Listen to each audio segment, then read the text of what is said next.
नमस्कार साथियों, आप सभी का स्वागत है हमारे YouTube चैनल पर। आज हम आपको बताने वाले हैं कि क्या ऐसी मिस्टेक रही कि जिस वजह से मेरा एयरफोर्स का एग्ज़ाम नहीं निकला। अगर आप भी इन गलतियों को कर रहे हैं तो आप इन गलतियों को अभी टाइम रहते इम्प्रूव कर लें।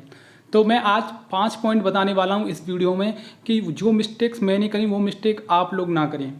तो पहले हम बताते हैं कि किसी भी एग्ज़ाम के लिए आपको सिलेबस एनालिसिस करिए। किसी भी एग्ज़ाम की तैयारी कर रहे हैं तो उसके लिए आप पहले उसका सिलेबस एनालिसिस करिए। हमेशा हर एग्ज़ाम के लिए सिलेबस में दो चीज़ें रहती हैं, एक तो उसका कुछ मेजर पोर्शन रहता है, एक माइनर पोर्शन। जैसे हम एग्ज़ाम्पल के लिए ले लें, एनडीए का एग्ज़ाम देख लें तो एनडीए के एग्ज़ाम में दो पेपर होते हैं, एक तो मैथ्स का, दूसरा होता है जीएटी का, जनरल एबिलिटी टेस्ट। तो हम मैथ्स के एग्ज़ाम में देख लें तो उसमें कुछ सेलेक्टेड टॉपिक्स हैं जो ज़्यादा वेटेज के होते हैं, तो हमें उन टॉपिक्स पर ज़्यादा फोकस करना है। जैसे कि मैं आपको एग्जांपल के लिए बता दूं, set, relation, function, probability, statics और काफ़ी कुछ चैप्टर्स हैं जो ज़्यादा पोर्शन में आते हैं और कुछ ऐसे चैप्टर्स हैं जो हैं काफ़ी बड़े लेकिन उनमें से कम आता है। तो आप इस चीज़ पर फोकस करें कि मेजर पोर्शन क्या है किसी भी एग्ज़ाम के लिए, उस चीज़ पर फोकस करें। अब सेकंड पॉइंट आता है कंसिस्टेंसी, कि हमें किसी भी एग्ज़ाम की प्रिपरेशन कर रहे हैं तो हमें कंसिस्टेंस रहना होगा। हमें we have to avoid the habit of procrastination. हमें प्रोक्रेस्टिनेशन की हैबिट को हटाना होगा अपनी लाइफ से, कि काम को कल पे नहीं टालना है। जैसे हम किसी एग्ज़ाम के लिए सोचा कि अब एनडीए के एग्ज़ाम को टारगेट करना है तो हमें उसके लिए 4 महीने रेगुलर स्टडी करनी पड़ेगी, रेगुलर अपनी क्लासेस लेनी पड़ेंगी। अगर हम इसको 1 महीने 2 महीने तक लगातार करते हैं फिर बीच में छोड़ देते हैं तो उसका कुछ फ़ायदा नहीं रहेगा। अब हम तीसरे पॉइंट के ऊपर बात कर लेते हैं कि अगर जो बच्चे डिफेंस के एग्ज़ाम की प्रिपरेशन कर रहे हैं, जो बच्चे डिफेंस के एग्ज़ाम, एयरफोर्स, नेवी, एनडीए, उनके लिए 3 चीज़ें बहुत इम्पोर्टेंट हैं। पहली मैथ्स, दूसरी फिजिक्स, तीसरी इंग्लिश। अब हम मैथ्स की बात कर लेते हैं तो आपको इन तीनों चीज़ों पर बड़ा फोकस करना है। पहला तो ये कि आपको एक फार्मूला शीट बनानी है। फार्मूला शीट से मतलब कोई भी कॉपी ले लीजिए, कोई चार्ट पेपर ले लीजिए, उस पर जितने भी 11th-12th के मैथ्स के फार्मूले हैं वो सारे फार्मूले लिख लीजिए। अब उन्हें डेली याद करिए, डेली 30 से 40 मिनट उन केवल फार्मूलों को दीजिए। क्योंकि कईयों बार मैंने देखा है, अपना पर्सनल एक्सपीरियंस बता रहा हूँ, कि डायरेक्ट क्वेश्चन की जगह पर डायरेक्ट फार्मूले पूछ लिए जाते हैं कि सिर्फ फार्मूला बता दीजिए, सिर्फ यही क्वेश्चन।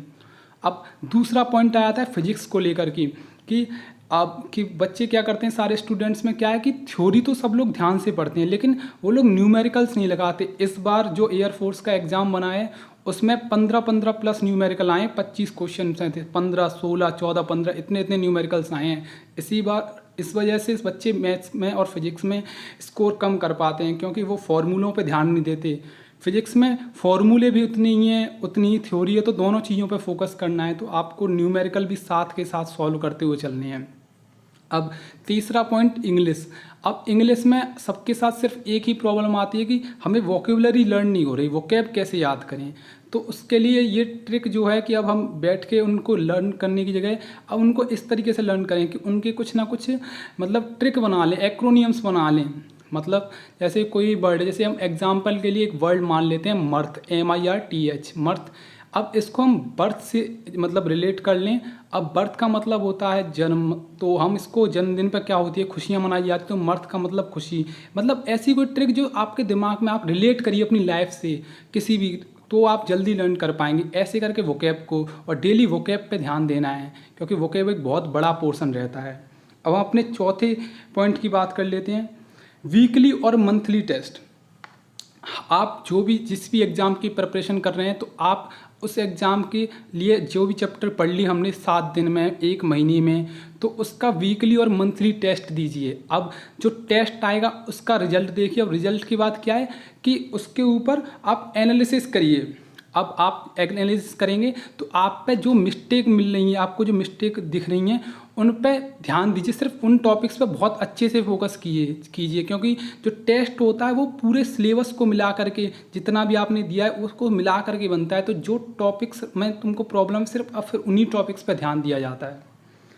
अब 5वां सबसे बड़ा पॉइंट, अब मैं आपको एक अपना मतलब सीक्रेट शेयर करने वाला हूँ कि मैं एयरफोर्स के एग्ज़ाम में कैसे फेल हुआ, क्यों फेल हुआ। तो मेरे साथ क्या प्रॉब्लम थी और मुझे लगता है शायद आप सभी के साथ भी यही दिक्कत होगी कि आपको जिस सब्जेक्ट में इंटरेस्ट ज़्यादा होता है आप उसी सब्जेक्ट को ज़्यादा टाइम देते हैं और यही कारण था मेरा फेल होने का।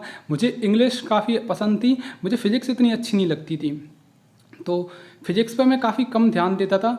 तो मेरे इंग्लिश में काफ़ी सही अच्छे नंबर आए थे, 17.75 आए थे एयरफोर्स में 20 में से। तो आपको जो सब्जेक्ट पसंद है ऐसा नहीं करना है, आपको सारे सब्जेक्ट को बराबर बराबर टाइम देना है, और जो आपका वीक सब्जेक्ट है उस पर और ज़्यादा टाइम देना है, आप पे उस पर ज़्यादा फोकस करना है। नहीं तो लास्ट में आप इस चीज़ का मतलब दुख मनाओगे कि इस पे फोकस नहीं कर पाया इस सब्जेक्ट पे। तो आपको सभी सब्जेक्ट को बराबर बराबर टाइम देना है। और जिन भी कैंडिडेट्स को इंग्लिश में प्रॉब्लम आ रही है वो मेरा Telegram channel learn English with Mohit Sharma के नाम से है, उस पर जा कर के आप ज्वाइन कर सकते हैं। और कैसी लगी आपको वीडियो लाइक करें, और जिन भी भाइयों ने सब्सक्राइब नहीं किया वो चैनल को सब्सक्राइब कर दें। Thank you.